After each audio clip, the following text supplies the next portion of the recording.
저희들은 새해 들어서 첫 번째 주, 두 번째 주는 예배에 대한 말씀을 묵상하고 설교를 들었습니다.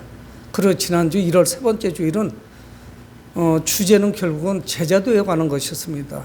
또 그리고 오늘도 지난주에 이어서 과연 제자도가 무엇인지, 우리가 주님의 제자가 된다고 하는데 그 제자가 된다는 것이 무엇인지, 제자는 어떤 삶을 살아야 되는 것인지 하나님의 말씀을 묵상하고자 합니다.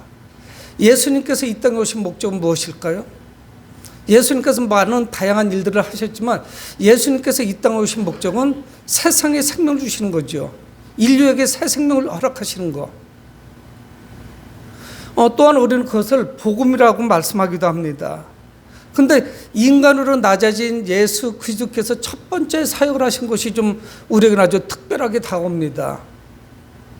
예수님께서 아주 유명한 지역, 그리고 유력한 사람들이 사는 곳이 아닌 갈릴리 바다에서 첫 번째 사역을 시작합니다. 그러니까 이곳은 이스라엘 종교의 중심지, 예루살렘에서 아주 먼 곳이죠. 이방에 가까운, 그런 변방에 가까운 그런 곳입니다. 이름도 없는 곳. 그리고 예수님이 이곳에서 복음을 전하시면서 수많은 거절과 불신앙과 싸워야 되죠. 그럼에도 불구하고 예수님은 그곳에서 영원한 가치를 전합니다. 그래서 우리는 뭐라고 말하냐면 복음이라고 말씀하죠. 그래서 예수 그렇게 복음을 선포하시면서 하나님의 나라가 시작이 됩니다. 여러분, 그래서 오늘 시작을 하면서 14절에 요한이 잡힌 후 마가는 그렇게 오늘 예수님의 사역을 소개하면서 요한이 잡힌 후라고 이렇게 시작을 해요. 이 시점이 어느 시점인지, 요한이 잡힌 후 예수께서 갈릴리에 오셔서 하나님의 복음을 전파하셨다. 그래서 우리에게는 아주 소박한 말씀인 것 같지만 온 인류에게는 엄청난 파노라마가, 아주 웅장한 천지창조의 그런 아주 위대한 모습과 같은 그런 엄청난 것이 우리 눈앞에 전개가 됩니다. 근데 시작이 어떻게 되냐면 요한이 잡힌 후, 요한이 감옥에 투옥된 이후에 예수님께서 갈릴리에 오셔서 하나님 나라의 복음을 전파하기 시작하셨다는 거예요. 요한은 누굽니까? 예수님께서 오실 것이라는 것, 메시아가 오실 것이라는 것을 준비시키고 그것을 선포했습니다. 그래서 그는 광야에 외치는 자의 소리였죠. 그러면서 그는 고백합니다. 나는 그분의 신들매를 묶기도 감당하지 못할 것이다. 나는 그분의 신발끈을 묶을 수 있는 자격조차도 없는 사람이다. 나는 망해야겠고 그는 흥해야 된다. 진정한 주인공은 누구시냐면 바로 이후에 오실 그 메시아 예수 그리스도에 초점을 맞췄습니다. 그러니까 한 세대가 저물어가는 거예요. 세례 요한은 감옥에 갇혔고 예수님께서 사역을 시작하십니다. 매우 중요한 시기를 이 마가는 말씀하고 있죠. 예수님의 시대가 이제는 밝아오는 거예요. 새 시대가 밝아옵니다. 그래서 예수님은 어떤 일을 하셨냐? 하나님의 복음을 전파하셨대요. 여러분, 하나님의 복음이 무엇일까요? 바로 예수께서 이 땅에 생명을 주시기 위해서 오신 그 모든 사역, 이것이 복음이죠. 복된 소식. 그런데 15절에 이르시되 때가 찼고 하나님 나라가 가까이 왔으니 회개하고 복음을 믿으라 하시더라.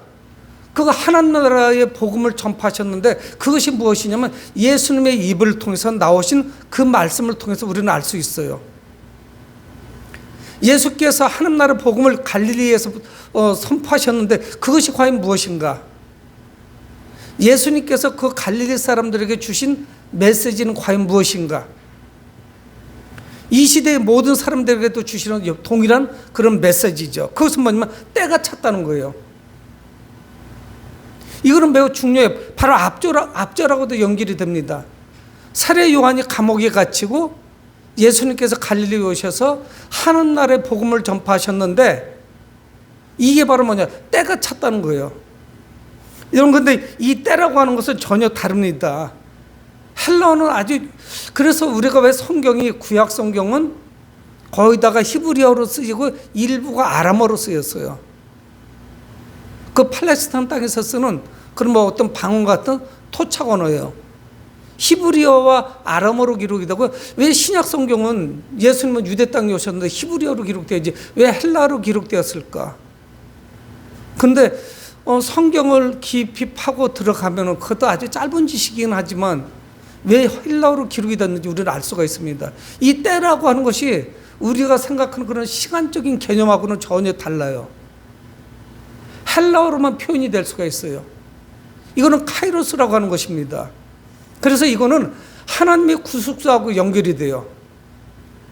그래서 여기서 말하는 이 단어, 때라고 하는 단어를 쓸 때 누구에게나 주어지는 아주 평범한 시간이 있지 않습니까? 벌써 지난 한 주가 벌써 지났네? 오늘 벌써 주일이 됐네? 예배 드리는 날이네? 벌써 1월 말이 됐네? 한 달이 지났네? 1년이 지났네? 이런 시간이 아니에요. 그건 크로노스예요. 그거는 평범한 것이고 누구에게나 다 옵니다. 하루가 12시간이고 1시간은 60분이고 1분은 60초고 1년은 365일이고 이거는 누구에게나 오는 거예요. 내가 이거를 거부한다고 안 오는 것도 아니고 그냥 늘 오는 거예요. 그래서 일직선으로 지나갑니다. 시간이 지났다고 하죠. 세월이 지났다고 해요. 그리고 내가 늙었다고 이야기를 합니다. 젊어서 직장에 들어갔는데 이제 퇴직할 때가 됐다고 이야기해요. 이거는 누구에게나 주어지는 거예요. 그건 이 카이로스의 시간에 크로노스라고 하는 단어를 써요. 그러니까 이르시되 때가 찼고, 그러니까 매우 중요한 말씀을 예수님이 하고 계신 거 때가 찼어요. 하나님의 구원의 시간이 다가왔습니다. 어느 날 우리도 평범한 삶을 살고 있었는데 때가 차가지고 내가 20대에 또는 30대에 아니면 또 50대에 그 이후에 하나님께서 강권적으로 나를 부르셨습니다. 구원과 연결되는 거예요. 그래서 예수님 뭘 말씀하냐면 자신 짓고 활동하는 시간이 이게 뭐냐? 때가 찬 거예요. 하나님의 구원이 시작되는 것입니다. 구약 성경 뭘 말씀합니까? 메시아가 오실 것이라는 걸 계속 말씀하죠. 특히 이사야는 메시아가 오실 것을 고난받는 종으로 오실 것이라는 것을 계속 말씀을 합니다. 그리고 예수님 말씀같이 때가 차서 메시아가 오신 거예요. 그래서 예수님은 매우 중요한 말씀 먼저 말씀하신 거예요. 때가 찼다. 이게 뒤로 미룰 수 있는 시간이 아닙니다. 게으름을 피울 수 있는 시간이 아니에요. 일생일대 매우 중요한 시간을 맞이하고 있는 것이죠. 근데 그분의 메시지는 뭐냐면 때가 찼고 하나님의 나라가 가까웠으니, 이게 다 같은 말씀이에요. 때가 찼어요. 하나님의 나라가 가까이 왔습니다. 예수님께서 이 땅에 오시면서 하나님의 나라가 선포돼요. 하나님께서 통치하시는 나라가 시작됐습니다. 여러분, 복음이 뭐예요? 예수님께서 선포하시는 말씀이 그 메시지가 복음이고, 그러면서 예수님 자신이 복음입니다.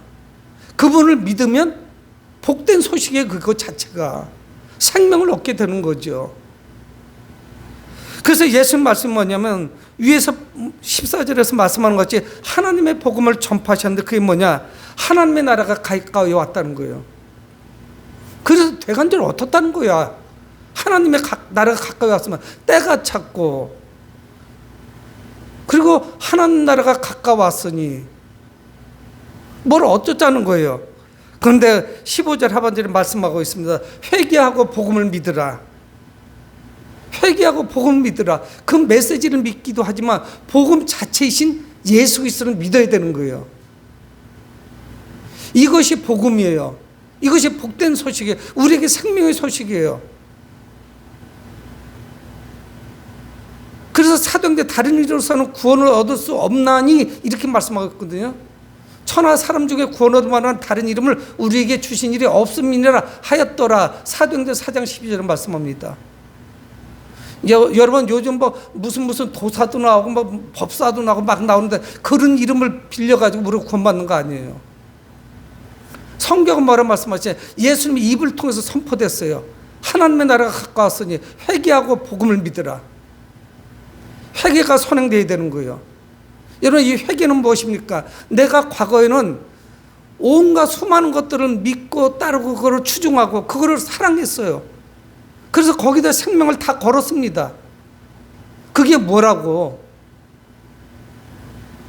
내가 병들고 늙고 아프고 하나님 나라 갈 날짜가 시간이 자꾸만 임박해 가면은 아무 소용도 없는 거예요. 이 회개는 무엇이냐? 무엇인가로부터 돌아서서 완전히 하나님께로 나오는 행위예요. 그것이 회개입니다. 회개하고 하나님의 복음을 믿어야 되는 것이죠. 예수님은 그건 메시지를 선포하신 것입니다. 죄로부터 돌아서서 복음을 믿을 때, 예수님의 주시는 메시지를 믿을 때, 아니 그보다 더 그 이상 예수 그리스도를 받아들일 때, 모셔드릴 때, 사람이 마음으로 믿어 의에 이르고 입으로 시인하여 구원에 이르니라. 어떤 행위를 통해서 우리는 구원받는 것이 아닙니다. 여러분, 하나님의 나라가 우리에게 임했다는 거예요. 예수님을 통해서, 예수님께서 이 땅에 오시면서 하나님의 나라가 임했어요. 아직 완성되지는 않았어요. 예수님께서 재림하시면 완성이 됩니다. 우리는 이미와 아직 사이를 살고 있어요. 이미 하나님 나라가 시작됐는데 아직 완성되지는 않았어요. 여러분, 근데 중요한 사실은 뭐냐? 때가 찼다는 것을 사람들은 모르고 있습니다.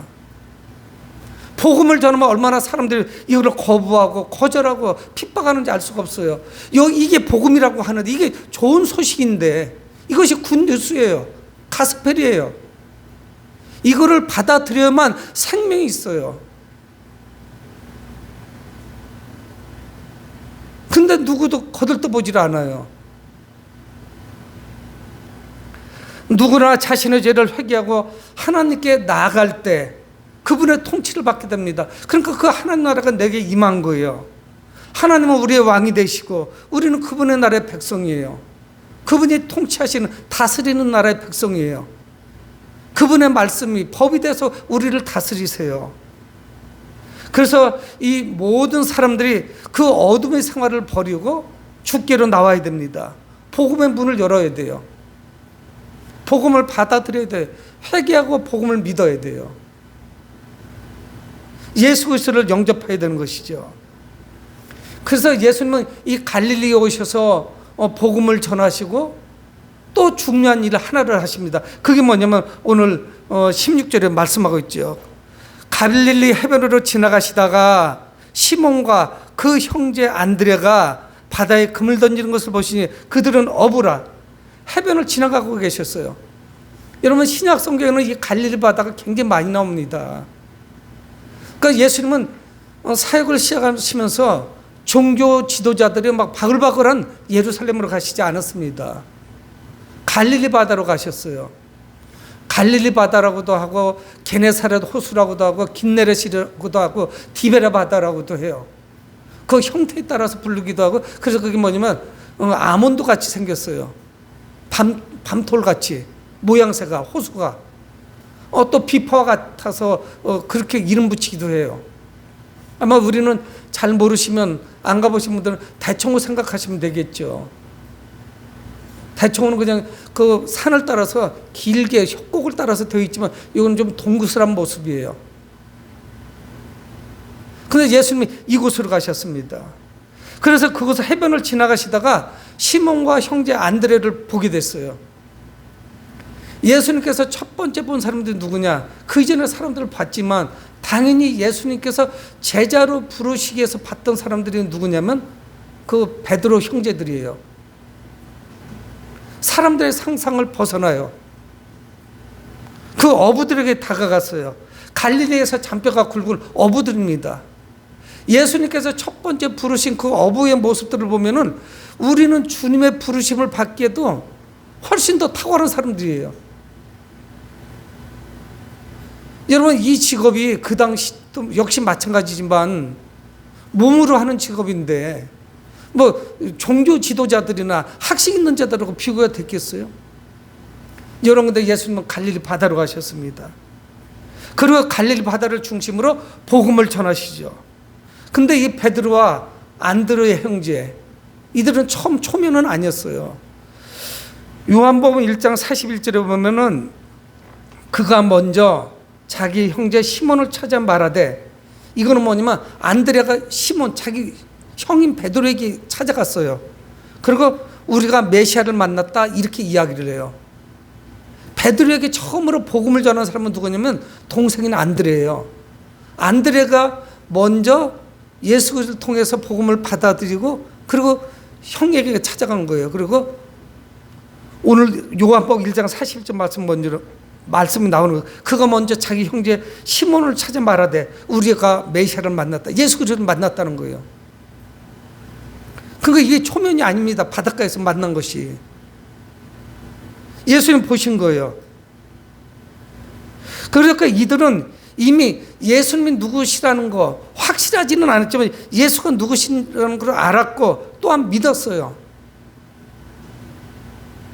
갑자기 이들이 예수님의 부르심에 응답한 것이 아니라 이미 알고는 있었어요. 그리고 19절에 보면은 조금 더 가시다가 세베대의 아들 야고보와 그 형제 요한을 보시니 그들도 배에서 그물을 깁는데 이렇게 말씀하고 있습니다.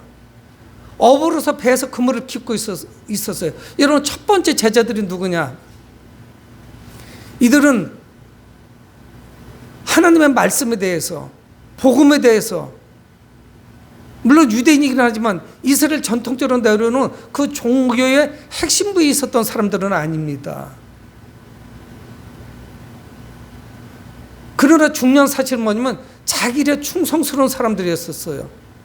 자기 생업에 열심을 다하는 사람들이었습니다. 여러분, 하나님이 우리를 부르시는 모습은 다 각기 다릅니다. 그러나 중요한 사실은 뭐냐면 성실한 사람을 하나님은 쓰세요. 열심히 사람들을 쓰세요. 제가 신학교에서 강의하다 보면은 그런 사람들도 종종 와요. 이것도 해보고 저것도 해보고 아무것도 안 돼서 그냥 집에서 놀다가 오는 사람들이 많이 있어요. 제법 있어요. 그거 하나님 분명히 부르심이 있을 거예요. 근데 여러분, 자기 일에 최선을 다하고 충성을 다하고 열심을 다해본 적이 없는 사람을 하나님께서 정말 잘 쓰시려는 그런 회의감이 올 때가 많이 있더라고요. 뭐 하나도 제대로 끈기 있게 하지 못한 사람을 하나님이 과연 저런 사람을 쓰실까? 물론 변화시켜서 쓰시겠죠. 여러분, 신학교나 목회자는 패전병이 와서 하는 것이 아닙니다. 자신의 가장 황금기, 가장 좋은 데를 드리는 것이 찌끄러기를 드리는 게 아니에요. 하다 쓰다가 남아가지고 이제 늦었으니까 이제 뭐 딱히 할 게 없으니까 한번 신학을 해서 목사 한번 돼볼까? 이런 것은 아니죠. 내 전성기를 하나님께 드리는 거지. 근데 예수님이 그들을 보셨을 때, 근데 예수님 그들을 통해서 비전을 보셨습니다. 이들을 통해서 지중해 연안을 복음화시킬 그런 비전을 보신 거예요. 근데 이들은 뭐하고 있었느냐? 16절에 베드로와 안드레는 그물을 던지고 있었고 19절에 보면 세베대의 아들 야고보와 요한은 그물을 깃고 있었어요. 자기 일에 열심을 다하고 있었어요. 그리고 이 야고보와 요한은 집안도 넉넉한 것 같아요. 20절에 보면은 배와 일꾼들을 소유하고 있습니다. 품꾼들이 있어요. 여러분, 배 한 척이 그 당시도 비싼 거였어요. 배도 있고 품꾼들이 있어요. 그리고 보수를 주고 사람들을 채용해서 쓴다는 것은 이거는 여유가 있다는 것이에요. 넉넉한 삶을 살아가고 있다는 것입니다. 여러분, 이들이 비록 존경받는 직업을 갖고 있지는 못했지만 그냥 허다한 그런 직업을 가지고 있었지만 우리 주님께서는 이 사람들을 부르십니다. 먼저 이 사람들의 콜링, 소명을 주셨어요. 그들은 사명으로 받아들이죠. 이들 무리들을 첫 번째 제자로 부르시는 거예요. 누구냐? 갈릴리 바다에서 고기 잡던 그런 사람들이에요. 그들을 통해서 비전을 보셨습니다. 이들을 통해서 복음을 전파할 계획을 세우셨어요. 예수님께서 자신의 동역자로 누구를 부르셨냐? 그런 사람들이에요. 바다의 그 풍랑과 거친 비바람에 깊이 패인 주름, 거친 손을 가지고 있는 이런 사람들을 부르신 거예요. 계속 책만 보고 그냥 펜 때문에 굴려가지고 손이 뽀얀한 사람을 부르신 게 아니에요. 비록 처자식을 먹여 살리고 했던 일이지만 열심히 사는 사람, 유령 피우지 않은 사람, 투박하지만 거칠지만은 열심히 살아간 이런 사람을 부르신 거예요. 그러면서 예수님은 그들을 향해서 말씀하십니다. 17절에 보면은 예수께서 이르시되 나를 따라오라. 여러분, 누가 나를 향해서 나를 따라오라 한다고 그렇게 쉽게 따라가겠어요? 여러분, 그건 쉬운 일이 아니죠. 누군가가 나를 향해서 따라오라고 할 때 분명한 비전과 확신과 어떤 지향점을 확인하기 전에 내가 따라가겠습니까? 바보가 아닌 이상? 근데 예수님 그들에게 비전을 제시해 주셨어요. 그게 뭐냐면 17절 중반절에 내가 너희로 사람을 낚는 어부가 되게 하리라. 여러분, 그들을 향해서 말씀하는 거, 고기를 낚고 있는 그들을 향해서, 베드로와 안드레를 향해서 말씀하시는 거예요. 첫 번째 제를 향해서 예수님 뭘 말씀하시냐면 내가 너희로 그물을 던져서 고기를 잡는 그런 어부가 아니라 사람을 낚는 어부로 쓰시겠다는 거예요. 여러분, 그들의 노력으로 되는 것이 아닙니다. 누가 하시느냐? 내가 너희로. 예수님이 하시겠다는 거예요. 예수님께서 그들을 쓰셔서 사람을 낚는 어부로 쓰시겠다는 거예요. 여러분, 베드로는 어떻게 됐습니까? 로마 교황청의 초대 교황이 베드로예요. 본인은 뭐 교황이라고 생각을 안 했는데 그 후대들이 초대 교황으로 베드로를 세운 거예요. 물론 그것이 우상이 아니라 정말 영광스러운 이름이죠. 존경받는 그런 위치에 서게 된 것이죠. 여러분, 우리는 중요한 사실을 알아야 됩니다. 내가 노력하고 막 열심히 하는 것, 이것도 물론 중요하지만 주님께서 내가 소명을 받아들이면은 아멘으로 그분의 그 따르라고 하는 그 말씀에 내가 순종에 따라가면 그분이 우리를 만드시는 거예요. 사람을 낚는 어부로 사용하시는 거예요. 쓰임에 합당하게 우리를 부르시는 거예요. 여러분, 우리는 모두가 하나님의 일꾼으로 부름을 받았습니다. 사람을 낚는 어부로 부름 받았어요. 베드로만 그런 것은 아니었어요. 야고보와 요한만 그런 것은 아니었습니다. 12제자만 복음을 전하는 일꾼으로 부름 받은 것은 아니에요. 우리는 모두 그분의 부르심을 받았어요. 그래서 우리의 소명이 그저 예수 믿어서 구원받고 나 그냥 여기서 잘 누리다가 나 가는 거, 이거로 끝나는 것이 아니에요. 하나님이 우리를 붙잡아 쓰실 거예요. 우리는 아멘하고 그분께서 뭐라고 우리에게 말씀하시는지 민감해야 돼요. 고기 잡는 소리, 그 소음에 나를 따르라.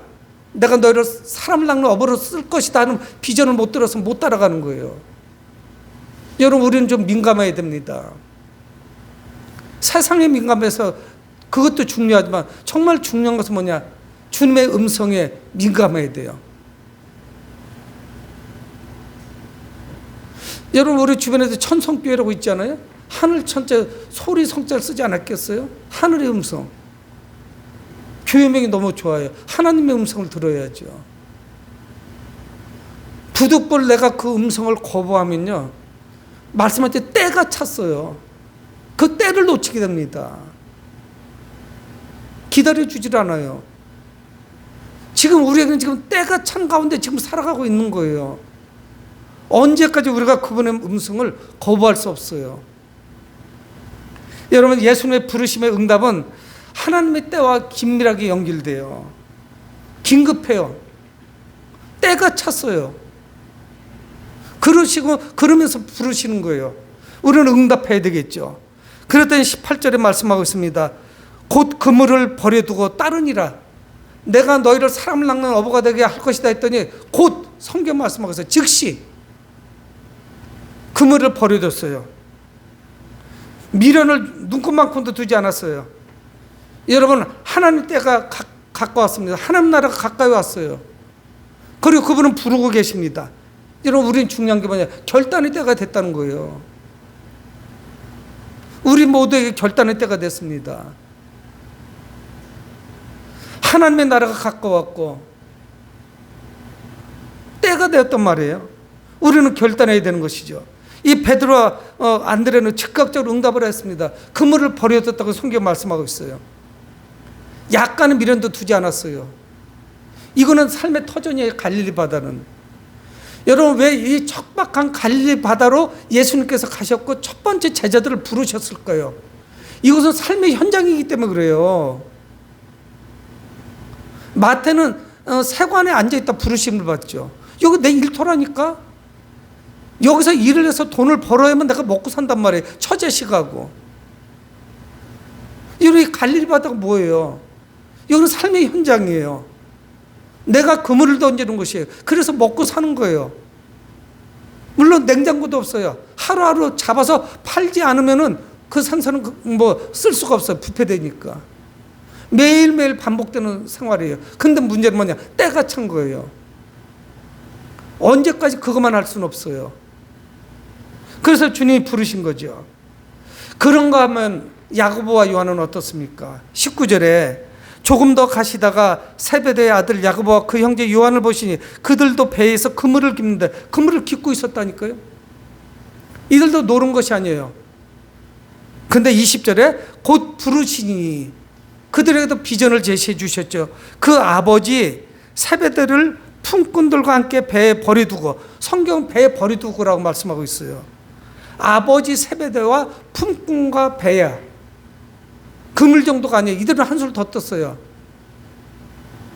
아버지 세베대와, 그거는 배에 있었겠죠. 일들을 하고 있었으니까. 품꾼들과 배와 그물과 모든 것을 뒤로 하고 주님을 따라간 거예요. 예수를 따라가니라 하면서 오늘 20절을 하반절이 끝나고 있습니다. 여러분, 주님의 그 콜링, 부르심, 이거는 우리의 어떤 혈연관계, 직업, 그 외에 내가 가지고 있는 그냥 내가 선 그 비전보다 월등하게 우세한 거예요. 중요하다는 사실입니다. 이거보다 더 급한 일이 없어요. 주님의 부르심보다 더 급한 일이 이 세상에 있지 않아요. 왜? 때가 찼기 때문에. 올해 안 되면 내년에 하고, 그렇게 미룰 수 있는 일이 이게 아닙니다. 근데 예수님의 첫 번째 제자 무리들은 조금 더 망설이지 않았어요. 반응을 보였습니다. 즉각적으로 따라갔어요. 어부 출신 제자들이지만 우직한 게 있는 거예요. 믿음 바대로 행동해요. 그러니까 그들의 소명을 받아들이자 누구도 막을 수 없을 만큼 그 소명이 강력하게 내 안에서 역사하는 거예요.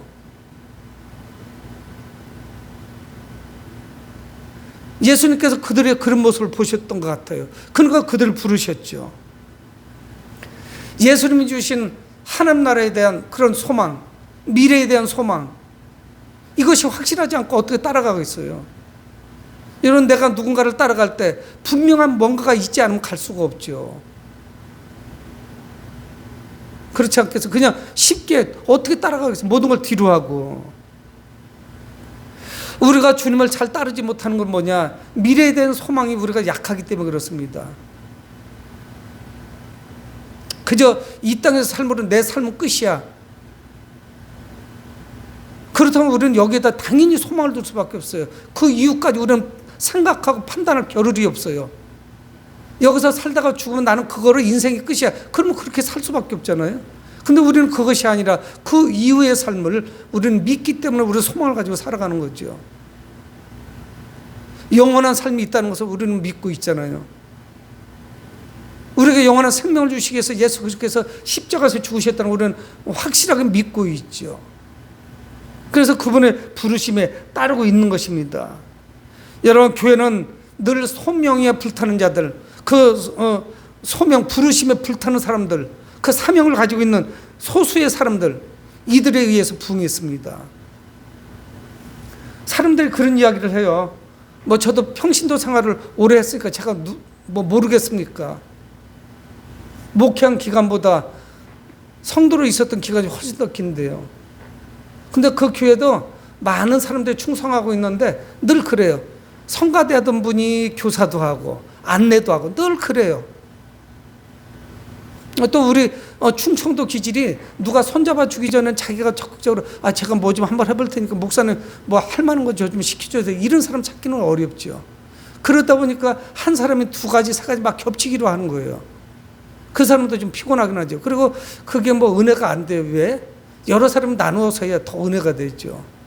내가 또 해봐야 되고. 그러니까 이제 거기 뭐 감리교니까 속장이나 인도조 해야 되고. 그럼 매주 한 주에 한 번씩 막 전화해서 예배 참석하라고 해야 되고. 이런 걸 다 누가 하느냐? 목사님이 하는 게 아니에요. 성도들이 하는 거죠. 그 부르심에 합당한 사역을 감당하는 거죠. 하나님은 인류 구원의 비전을 세우셨고 그래서 아들을 보내주셨어요. 하나님 나라가 선포되고 있어요. 때가 찬 거예요. 미루면 안 되는 거예요. 여러분, 우리는 지금 평범한 크로노스의 시간을 살고 있어요. 벌써 12시 점심때가 다 되어가지 않습니까? 이건 평범한 크로노스의 시간이에요. 이 시간을 살고 있지만 구원의 시간인 카이로스의 시간을 되찾아야 돼요. 부르심의 반응을 보이셔야 돼요. 우리의 주님 되시는 하나님께서 우리를 부르셨는데 그래서 우리가 그 시간의 빠름 속에서 그분의 그 사역에 동참해야 돼요. 여러분, 지금 우리가 하고 있는 일들은 사업이나 이런 건요, 오늘 못하면 내일 하면 돼요. 2배로 해도 돼요. 매일매일 효과가 있는 게 아니에요. 또 뭐 벼락치기로도 가능해요. 여러분, 하지만 주님께서 말씀하신 때가 찼다는 이거는요, 미룰 수가 없어요. 놓치게 돼. 내일을 누가 보장을 해줘요? 내일 우리가 살아있을 것이라는 거 누가 우리에게 확증을 해주고 있습니까? 그거는 아무도 모르는 거예요. 예수님의 이 땅에 오신 사건, 이건 인류 역사에서 가장 중요한 사건입니다. 그래서 카이로스의 시간이에요. 여러분, 오늘 우리는 한번 생각해 봐야 됩니다. 내가 주님을 따르기 위해서 과연 무엇을 버렸는가? 주님께서 나에게 희생을 요구하실 때 버릴 각오가 돼 있는 것인가? 내가 주님을 따르기 위해서 지금까지 늘 사랑해왔던 거, 이거를 버릴 수 있는가? 저는 일주일에 제가 그곳을 3번씩 지나가니까 잘합니다. 제가 호수동 여중구 앞으로 지나가요. 근데 거기 신호등이 있어요. 신호등에 딱 걸리면은 신호등에서 정면은 아니고 한 10시 방향, 11시 방향이 보여요. 거기 뭐냐면 LED로 된 광고판이 있는데 그것이 글자가 쭉 움직이는 거 있죠. 오른쪽에서 왼쪽으로 흘러갑니다. 근데 학교 표가 나와요. 호수동 여중 표가. 호수동은 개성에서 처음 시작됐죠. 100년이 넘은 학교예요. 학교 표가 뭔 줄 아십니까? 남을 위해 살자예요. 남을 위해 살자. 불교 신자인 아이도 이 미션 스쿨에 와서 정말 좋은 거, 큰 비전을 여기서 배우겠구나. 내가 살아가는 목적이 뭐냐? 좋은 대학 가서 좋은 곳에 취직해서 그냥 가정을 꾸리고 알콩달콩 사들다가 이 땅을 떠나는 것이 아니라 남을 위해 살자. 얼마나 큰 비전인지 몰라요. 제가 거기서 은혜 받고 가요. 차량을 제가 운행하면서 3번 정도 거기서 신호대기에 걸려요. 지나칠 때도 있지만. 늘 보는 것은 아닙니다. 왜 그러면 그 학교 표나 뭐 안내 이런 게 짧게 한 문장씩 해서 지나가니까. 남을 위해 살자예요. 한번 궁금하신 분은 거기 지나가다가 한번 보세요. 남을 위해 살자. 그게 그 학교 표어라고요. 사랑하는 성도 여러분, 예수님의 그 부르심에 첫 번째 제자들은 즉각적으로 응답했습니다. 그들의 반응에는 잠깐의 망설임도 없었어요. 그들은 직업을 버렸고 부모와 또 안락한 삶을 버렸습니다. 주님은 오늘도 우리를 부르시고 계세요. 그분은 우리를 부르시지만 응답은 우리에게 있습니다. 우리는 기꺼이 그 부르심에 응답해야 돼요.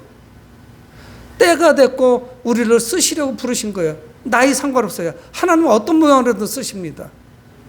저도 요즘 소망을 가지고 하나님께 기도합니다. 하나님, 아브라함을 75세에 부르셔서 또 그 적각구리는 땅으로 부르시고 모세를 80에 부르셨는데 저는 아직 거기 보면 어린애네요. 그분들은 한참 형님들이에요. 하나님께서 장기적으로도 길게 쓰시겠지만 짧은 기간, 그 기간 동안 하나님께서 마음껏 사용하세요. 저는 저를 도구로 하나님께 내어드립니다. 하나님께서 저를 사용해 주세요. 그리고 그분한테 넘겨드리는 거예요. 물론 그분께서 나를 시키는 것에서는 최선을 다하고 충성을 해야 되겠지만요. 여러분, 우리가 지금의 기회를 놓치면 시간은 기다려주질 않아요. 할 수 있는 여력은 점점 줄어들어요. 여러분, 예수님을 따르기 위해서 우리를 부정하는 그런 결단력이 지금 우리에게 필요합니다. 주님의 그 부르심을 귀하게 여기셔야 돼요. 하나님, 저 같은 사람은 무엇인데 저를 불러주셨죠? 충성하겠습니다. 그런 충성을 우리가 보여드려야죠. 사랑하는 성도 여러분, 그 주님의 부르심에 충성하다가 훗날 우리 모두가 하나님 나라에서 기쁨으로 만나는 그날을 소망하며 그렇게 살아가시길 주의 이름으로 축원을 드립니다. 고마우신 아버지는 주의 은혜를 감사합니다. 우리가 주님의 그 부르심